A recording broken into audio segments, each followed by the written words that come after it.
What's up again? So let's jump straight into it. Basically, I've built this cross-selling cart system that will allow the user, to review the items that have been added to the cart just before the checkout step. So basically, you can toggle the cart panel simply by clicking on the cart icon here. And if you press escape, you can get rid of the cart review interface.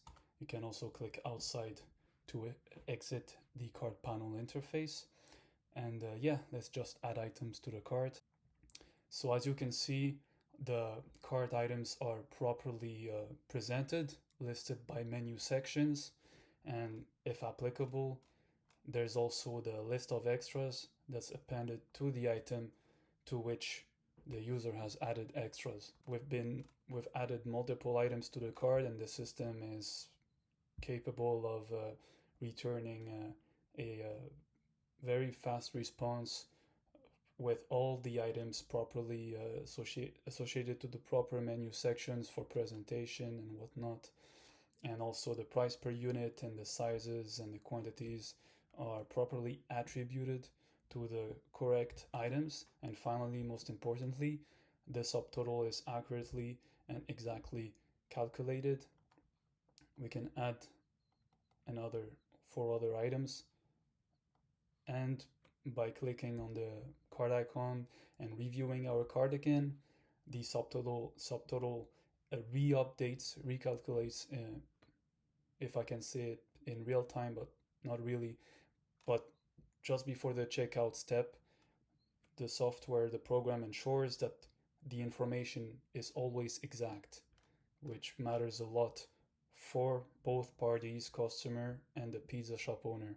If I add a Mexican pizza with a list of extra where only pepperoni is selected, and then I add again the same pizza but without extras, and then I add again the same pizza but with another extra other than pepperoni, whatever, you know.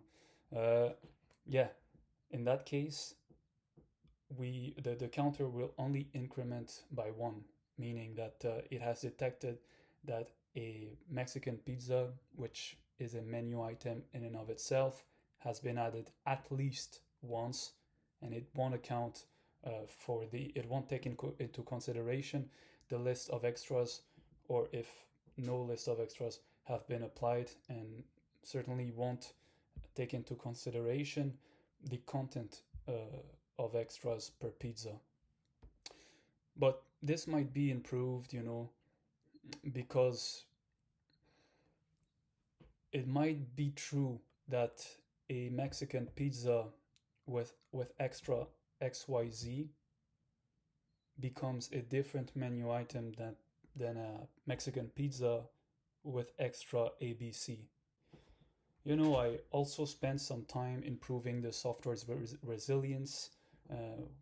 So the software takes into account possibilities for interrupted connections and denies abuse of service, or should I say prevents abuse of service, and also verifies the authenticity of who's requesting to review the card, because the card is associated, or should I say the card is user specific. It's also worth noting that it is not a vulnerability surface area. It's not possible to use the card system as a way to attack the application, and other areas of the application. And yes, of course, the user is not able to manipulate the card's content without interacting with the interface. In other words, no user will be able to order themselves a free meal, when it is supposed to cost something. Also, right now the card is tied to a user's authenticated session, like I told you. It is not ideal. It is not ideal because when you log out and you log back in, we are going to see this together, but you can test it out yourself. You are going to lose the state of the cart, the cart's content is going to be reset. This also applies if you change devices, so the cart state does not persist across devices. And also, if it stays idle, so no item has been added and whatnot, it will expire after 2 hours, and then the cart state will reset. This is not ideal, especially for an e-commerce project like this one, an e-commerce product, because it will decrease the chances that the customer converts. In other words, it will lower the it will increase the cart abandonment rate, and this is not what we want. So the solution eventually will be to move the storage method into a persisting solution. So this will allow the user to retrieve the cart state across login sessions, across devices, and also for a longer period of time, the cart state will remain saved so that the user can quickly come back and complete the order. More so, it opens the door for adding features related to following up with a customer if they haven't completed the order at checkout step. This will be interesting to implement, and it will eventually, ultimately, it will help the pizza shop owner uh, increase its conversion rate to drive revenue. Now, there's an important issue that I will consider after completing the checkout flow.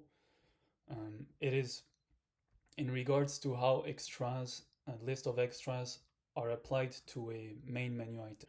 We have here a bacon pizza which has been added 3 times for the medium size, okay? And the customer has stated that they want turkey, pepperoni, green olives times 1 as extras to be applied to this bacon pizza. But is it going to be applied to one of the bacon pizza, one of the 3, or all of them? At the moment, uh, the cart panel informs us that only one turkey extra, pepperoni extra, and green olives extra are taken into account. This means that we are not, or at least the cashier, let's call the cashier, is not going to um, calculate as many turkey as extra as there are pizzas in the cart. So I believe this is not what a customer wants if they have selected 3 pizzas of a certain type and they select turkey once.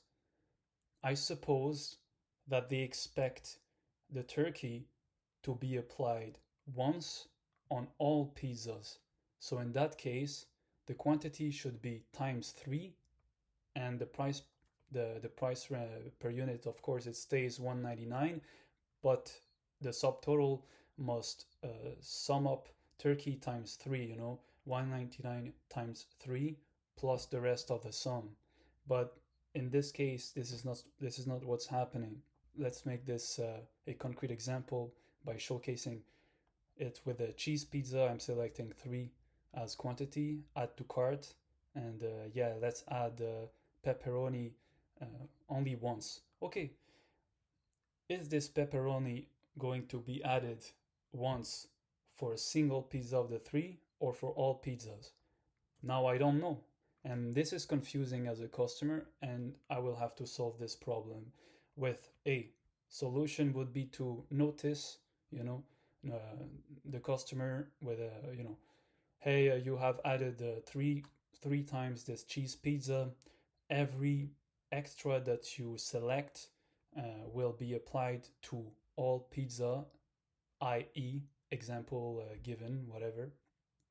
If you add pepperoni times 2, then all of the pizzas added in the cart for the specific kind and size will each have twice the quantity of pepperoni as extras.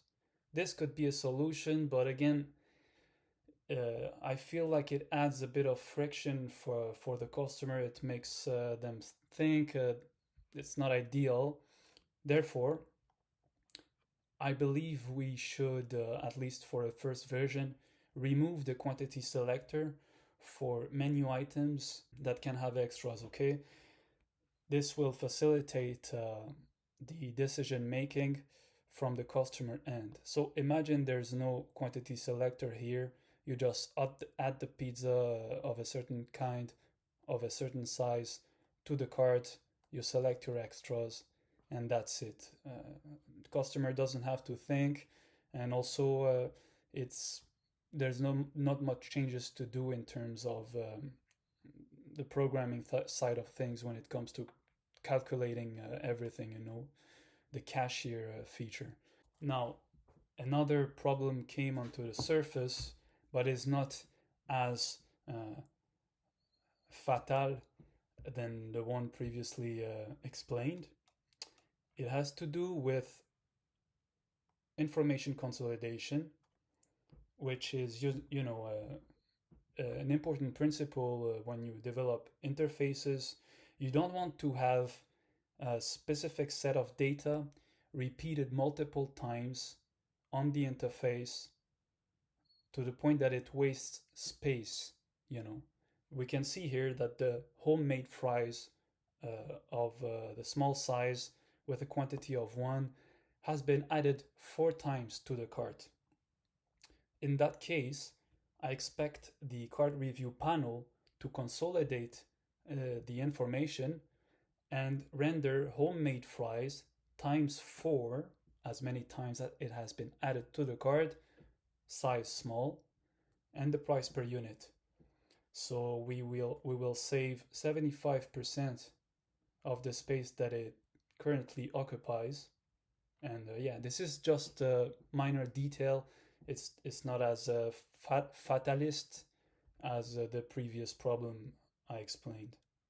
Now, another thing to consider is the necessity for a user to be able to update the state of the cart, delete items, modify sizes, edit quantities, reset the entire cart. Because it is quite a frustrating experience at the moment if I want to remove this Mexican pizza. What do I need to do to remove that Mexican pizza without affecting other items added to the cart in terms of state management? So there's no way right now to remove it by simply clicking somewhere, or change the size or edit the quantities, or even in that case, extras, remove extras, edit extra, specific extra item quantity, whatever. Also, there has to be improvement in terms of visual feedback whenever a user adds an item to the cart. Well, first of all, I'd like to see a cursor pointer here, instead of a simple, traditional, general arrow. Okay. And yeah, I told you that I was going to implement a toast notification, whenever user clicks on the card, but I think this would be too much of a heavy solution just for a need for visual feedback. I rather have some kind of loading spinner. When you click add to cart, there's a loading spinner that replaces the add to cart label for as long as it takes for the program to actually add the item to the cart. So this will be enough because right now it's a little bit weird in terms of feeling the interface. I'm not feeling it. But yeah, this will be corrected, but it's not a priority. So you might not see this solved in the next video.